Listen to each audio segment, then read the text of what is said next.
Deo 4. Dalje. Radio Killing. Kamionima ulazimo u dalji. Logor je rasformiran. Stanovnici izgledaju raspoloženi našim dolaskom, mada tu i tamo zaiskri i poneki mračan pogled. Voleo bih da znam ko su ti ljudi. Dok čekamo na raskrsnici zbog kraćeg zastoja na čelu kolone, prilazi meštanin, pita odakle smo i potom kaže: ako budete na prvoj liniji, nemojte da oklevate. Naši teritorijalci sve čiste. Onaj ruke u zrak, naši bombu. U početku je mesto našeg boravka bila delimično ruinirana prizemna kuća. Tada sam prvi put slušao emisije Srpskog slobodnog radija. Bila je to mešavina novokompovane narodne muzike i loše tempirane propagande. Kada sam čuo duet braće Bajić kako izvija Jao Švabo Genšeru, shvatio sam da je rat definitivno izgubljen. Uvek sam pomerao skalu prema Beogradskoj 202 ili Radio Osijeku, koji je osim perfidne, zaista podmukle hrvatske propagande, emitovao i dobru muziku, rok ili čak klasiku. Meštani su nas zvali na kaficu, iako sami nisu imali dovoljno sredstava za život. Jednom prilikom sam čuo priču starije žene o sestri i bratu iz Dalja, oboje u redovima zbora nacionalne garde. Imali su, navodno, ambulantna kola sa svim potrebnim za uzimanje krvi. Krv su uzimali od zarobljenih Srba i prodavali je. Usledilo je preseljenje. Dobijamo na upotrebu dvospratnu, novoizgrađenu kuću sa pomoćnim zgradama, velikim betoniranim dvorištem, bunarom, baštom. Kuća je hrvatska.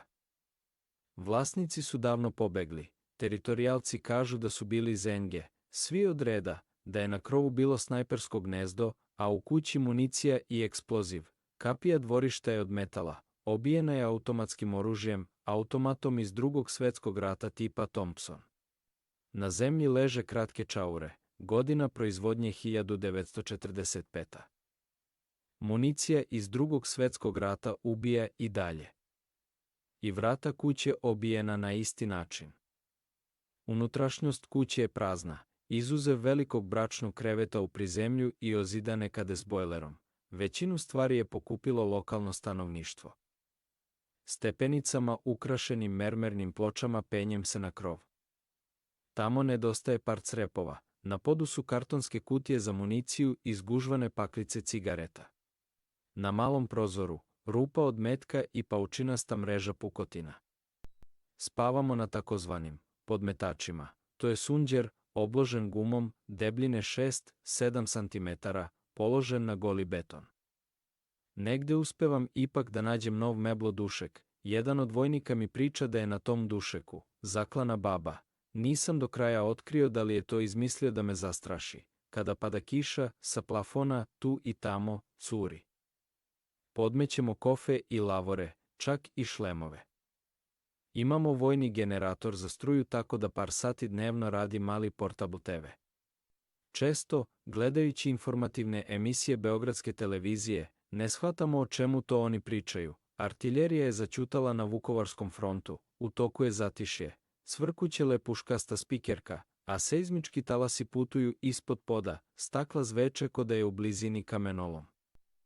Ali čak i kada dokazi nisu očigledni, jezik TV voditelja je nerazumljiv i tako nama, sa ove strane crte, ljudi preko, izgledaju kao ludaci, komplikovani, neiskreni, izveštačeni, ubeđeni u potpunosti u ispravnost sopstvenog mišljenja, a oni ovo ovde nazivaju ludnicom, ovde gde su stvari mnogo jednostavnije, manje prikrivene, manje lažne i sve se svodi na najelementarniju bitku za goli život, na prajskonsko, animalno, ubij ili ćeš biti ubijen, na crno-belu podelu bez nijansi. Ljudi na ovoj strani zrače čistom, ogoljenom iskrom života, jer ih neposredno prisustvo smrti obnavlja, regeneriše. Osjećao sam i sam, kao nikada pre, da sam živ, poštujući svaki trenutak, zadovoljan što sam još na nogama i dišem. Iza kuće neko je na buništu našao uložak američkog šlema, koji je nosila neka glava iz hrvatskog MUP-a. To je neka vrsta furnira koji oblikom prati oblik čelične kacige za koji je u normalnim okolnostima i pričvršćen nitnama. Vojnici ovim plenom igraju fudbal. Od čega se Hrvati štite ovakvim šlemom? Od dijabola. Pitam smeškajući se Peru. Pera Detlić je takav nadimak dobio zbog izuzetno dugog i oštrog nosa. Pera je aktivni vojnik Jugoslovenske narodne armije, Hrvat, rodom iz mesta u kome sam ja bio u armiji, Šibenika. Pokušavao je da pobegne kući još u Nišu, odvratan grad, rekao mi je, veliki a ružan, zatvoren. Orijentalan, ali su ga uhvatili kod Herceg Novog. Čiča, to je od nekog plaćenika, jesi video na Dnevniku, one što nosi Crna legija, oni su dobri, Kevlar je prava stvar, kaže Pera, nije, umeša se Turčin, pravi pravcati, iz Makedonije, sa nosom krivim ko sablja i začudo izrazito plavom kosom. Ovi su najbolji, naši. Kucka se po šlemu, kakvi, naši, pa ti si Turčin, bocka Pera. Jesam, ali služim Jugoslovensku armiju, to je moja vojska. Nimalo pokoleban odvraća onaj drugi. A da možeš da biraš, u koju vojsku bi otišao, hrvatsku ili srpsku? Bezazleno ga pita Primorac. Srpsku. Odgovara Turčin. Go home, četnik. Slušam radio Osijek. Radio stanica emituje srceparajuću priču nekog čuvara zoološkog vrta koji se žali na nehumanost četničkog zrakoplovstva koje nemilice bombardira nedužne životinje. Spiker povremeno daje najnovije vesti o pokretu trupa jugosoldateske. Kolona od 5 četničkih tenkova kreće se na severu pravcu. Obavijest časnicima Zbora nacionalne garde za područje, o pokretu agresorske, okupacione jugoarmije za okolicu, i tako dalje. Ponekad čujem i ovo. Vojnici jugoarmije, ovo nije vaš rat, napustite svoje jedinice i vratite se svojim domovima. Vas su silom poslali protiv hrvatskog pučanstva, komunističko-srbočetnički generali. Ovo da su me silom i na prevaru poslali, to stoji, ali stoji i to da niko od mojih predaka, u ratu, koliko je meni poznato, nije dezertirao. Nikada nisam bežao ni sa časova u školi, iako sam u knjižici imao upisanu celu skalu uspeha od odličnog do nedovoljnog. A sećam se i izjave našeg komšije u zgradi koji je često navraćao u naš stan pre mog odlaska u vojsku. On tamo neće da izdrži ni 3 dana, i pošto sam knjiški moljac, morao sam nažalost da se dokazujem i više nego drugi, a opet kada dođeš kući gledaju te sa sumnjom. Ma, bio si ti u ratu, đavola, tako je dezerterstvo ostalo privilegija drugih, ne kajem se, sada i ja mogu s punim pravom da nekome popujem o ratu. Enter Sandman. Radio Osijek ponekad poludi, dajući svakih 15 minuta signal za zračnu opasnost. Eskadrila zrakoplova jugosoldateske raketirala je tvornicu, jedan agresorski MiG izbacio je kasetnu bombu zabranjenu Ženevskom konvencijom, što je očit primer, i tako dalje. Radio koji imam je na baterije i nedovoljno se čuje, a ipak susedi, do malo pre naizgled mirni u svojim dvorištima, dolaze zabrinuti, da se raspitaju kakav je to alarm u pitanju.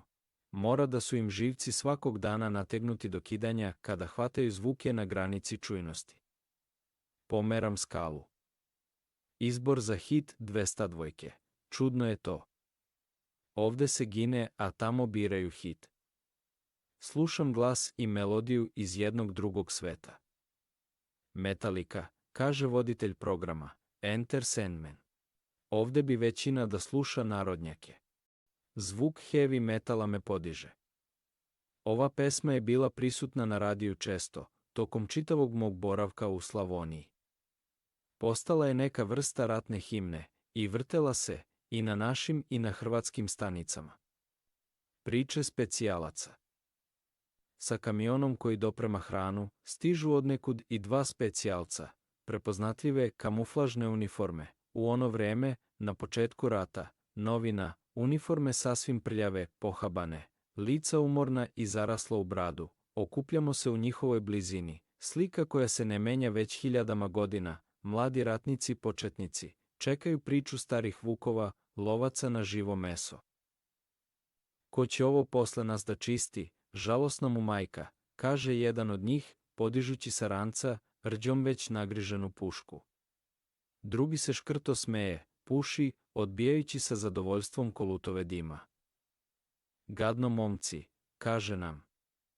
Pričaj kako je tamo, traži neko od nas. Umesto priče specijalac uzvrati, evo jednog testa za tebe. Ti si u mitnici krš, lom, gore kuće. Prst ti na okidaču i krećeš se ulicom. Odjednom istrčava žena sa bebom u naručju. Šta radiš? Vičem, stoji, odvrati vojnik. Ali ona ne staje, nastavlja specijalac, šta radiš? Vojnik se sasvim zbuni, pucaš, kaže specijalac, pucaš, ali zašto? To je žena sa detetom. Zaprepašćeno pita vojnik, otkud znaš da je žena s detetom? Možda je zenga, s eksplozivom. Lutka punjena plastikancem. Ili prava beba s minom u pelenama. Razmišljao sam kasnije danima o ovom testu. Da li bih pao ili prošao? I šta je uopšte u svemu tome pad, a šta uspeh? Ali to je već opterećenje jednog drugog sveta, sklonog moralisanju. Ovde je preživljavanje jedina prava etika. Znači, pucati.